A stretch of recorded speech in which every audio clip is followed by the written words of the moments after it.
Jeg stiller op til regionsrådsvalget.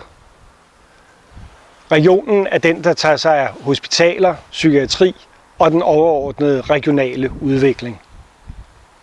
Mit navn er Per Serup.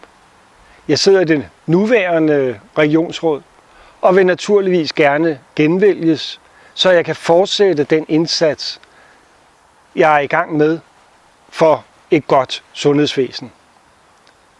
Mit mål er nemlig et bragende godt sundhedsvæsen. Et sundhedsvæsen, der er indrettet til os, så at du og jeg kommer før systemet. Vi har i det hele taget brug for en god udvikling i regionen.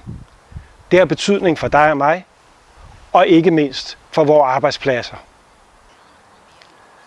Jeg har meget, jeg gerne vil nå at gøre endnu. Og derfor genopstiller jeg, så at vi kan komme nærmere de mål, vi sammen har sat os. Så stem på Per Serup. Jeg er nummer 8 på den socialdemokratiske liste. Stem personligt på Serup.